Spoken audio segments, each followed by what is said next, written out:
Shalom, praise the Lord, जय मसीह की सभी को।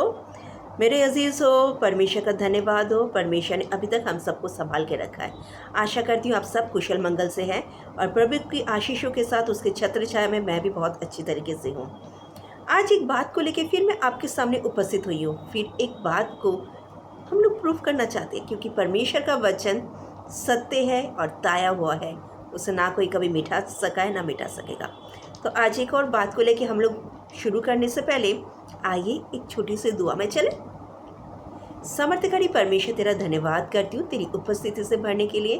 तूने अभी तक हम सबको अच्छी तरह रखा, इसके लिए धन्यवाद। और विश्वास के साथ ये कहती हूँ खुदा, आने वाले दिनों भी तू हम सबको संभाल के रखेगा, क्योंकि खुदावन यीशु तेरे हाथों के नीचे, तेरे पंखों के आड़ में सच में हम सुरक्षित है। आग की पुतली की तरह संभालने के लिए धन्यवाद प्रभु। आज जिस वचन को लेकर हम उपस्थित हुए खुदावन यीशु, तो उस वचन के जरिए हम सबको आशीष कर, हम सबको आशीष और अनुग्रह से परिपूर्णता दे। खुदावन यीशु, मैं अपने आप को संपूर्ण रूप से तेरे हाथों में सौंपती हूँ खुद को। लॉर्ड जीसस, मैं नहीं खुदावन यीशु, तू मुझ में होकर बातचीत कर। पवित्र आत्मा मुझे सामर्थ्य दे तेरी हर एक वचनों को तेरे लोगों तक पहुँचाने के लिए। खुदावन यीशु, जो लोग सुनने वाले इसको फ्यूचर में, उन सभी को तू ब्लेस कर, आशीष दे। हर एक की मन की इच्छा पूरी कर, उनकी युक्ति को सफल कर। हमारे संग रहने के लिए, प्रार्थना को सुनने के लिए, हमारी अगुवाई करने के लिए तुझे कोटि कोटि धन्यवाद देते।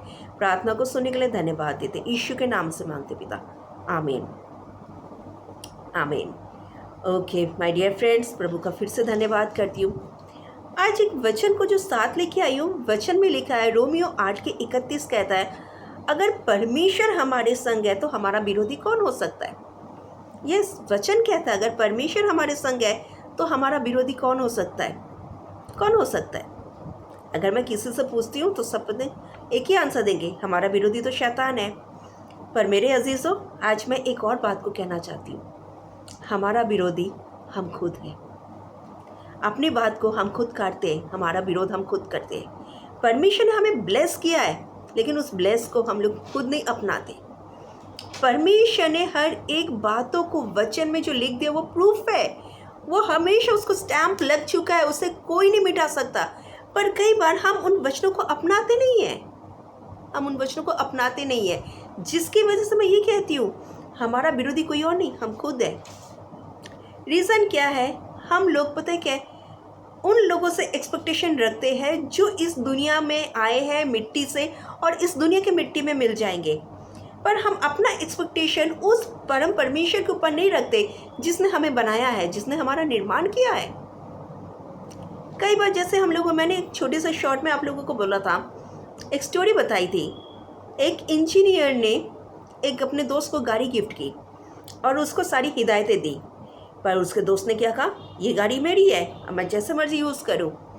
हम लोग तो वही करते हैं। जिस निर्माणकारी ने हमें निर्माण किया है, उसने हमें भी कुछ हिदायतें दी है, कुछ बोला है, रूल्स एंड रेगुलेशन। क्या हम उसे फॉलो करते हैं? क्या हर बात पे हम उस परम प्रधान की आज्ञा को मानते हैं? हर बात उससे पूछ के करते हैं? नहीं करते। तो हमारा विरोधी शैतान नहीं, हम खुद हैं। कई बार होता क्या है कि हम कहते हैं कि इसने हमारे साथ गलत किया, उसने हमारे साथ गलत किया। मेरे अजीज़ों, हम लोग जो कहते हैं वो गलत कहते हैं। हाँ, इंसान हमारे साथ गलत करता है। क्यों करता है? क्योंकि हम लोग उस पर ज़्यादा डिपेंड हो जाते हैं, हम उनसे कुछ ज़्यादा ही एक्सपेक्टेशन रखते हैं। और जब एक्सपेक्टेशन रखेंगे मेरे अजीज़ों, तो ऑफकोर्स धोखा ही खाना पड़ता है, क्योंकि हमने एक्सपेक्टेशन किस पे रखी? उस मिट्टी के इंसान से जो मिट्टी से बना है और मिट्टी में मिल जाएगा। लेकिन एक चीज़ अगर मान के चले, अगर हम अपना भरोसा, अपना सब कुछ, अपनी हर एक्सपेक्टेशन, हमारी सारी होप उस परम प्रधान परमेश्वर पे रखें, मैं ये कह सकती हूँ, कोई भी हमारा कुछ नहीं बिगाड़ सकता, क्योंकि परमेश्वर हमारे संग है। वो परमेश्वर जिसने हमारे हाथों को थामा हुआ है, हम उससे हाथ झटका के भागना चाहते हैं। वो हमें छोड़ना नहीं चाहता, क्योंकि उसने प्रॉमिस किया है, ना मैं तुझे छोड़ूंगा, ना कभी त्यागूंगा, ना तुझे धोखा दूंगा। पर हम लोग क्या करते हैं? हम उसकी बातों को मानते हैं? नहीं। वचन कहता है, नीति वचन 3:5, तू अपनी समझ का सहारा ना लेना, बल्कि संपूर्ण मन से यहोवा पे भरोसा करना। पर हम लोग मेरे अजीज़ों, यहोवा पे कम, खुद पे ज़्यादा भरोसा करते हैं। यहोवा पे कम भरोसा करेंगे, खुद पे ज़्यादा भरोसा करेंगे, इस मिट्टी की दुनिया के इंसान के ऊपर ज़्यादा भरोसा करेंगे, ऑफ कोर्स हमारी एक्सपेक्टेशन कंप्लीट नहीं होंगी, वो कभी फुलफिल ही नहीं हो सकती। और फिर हम क्या कहेंगे, इसने मुझे धोखा दिया, उसने मुझे धोखा दिया, इसने मेरे साथ गलत किया। ये बात सोच के देखिएगा मेरे दोस्त अजीज़ों, ज़रा सोच के देखिए, क्या ये गलत है? सच में हम कंप्लीट डिपेंड है परमेश्वर पे। परमेश्वर कहते हैं सब कुछ मेरे पास आओ, मैं तुम्हें सब कुछ दूंगा। सच में हम जाते हैं, या हम उन लोगों के पास जाते हैं जिनसे हम प्यार करते हैं? हम लोग पता है एक और जगह पे धोखा खाते हैं। हम उन लोगों से एक्सपेक्टेशन रखते हैं जिनसे हम प्यार करते हैं, लेकिन जो लोग हमसे प्यार करते हैं हम उनसे दूर भागते हैं। परमेश्वर हमसे बहुत ताज से प्यार करता है, पर हम उससे दूर भागते हैं और इंसानों की दुनिया में इंसानों से ज़्यादा प्यार कर बैठते हैं। ये चीज़ अगर सच बताऊं, मेरी ज़िंदगी में काफ़ी सारी उतार चढ़ाव को देखकर ये सबक मैंने सीखा है कि अगर डिपेंड होना है तो परमेश्वर पे हो, किसी से एक्सपेक्टेशन रखनी है तो परमेश्वर से रखो, जहाँ पे ना हम कभी धोखा खाएंगे, ना हम गिरेंगे, ना हमारा कोई कुछ बिगाड़ेगा, क्योंकि परमेश्वर सर्वदा हमारे संग था, आज भी है और हमेशा भी रहेगा। LIC वाले एक बात कहते मेरे अजीज़ों, ज़िंदगी के साथ भी ज़िंदगी के बाद भी, और वो चीज़ हमारे पास है। हमारा परमेश्वर, हमारा प्रभु यीशु इस ज़िंदगी के साथ भी है और इस ज़िंदगी के बाद भी होगा।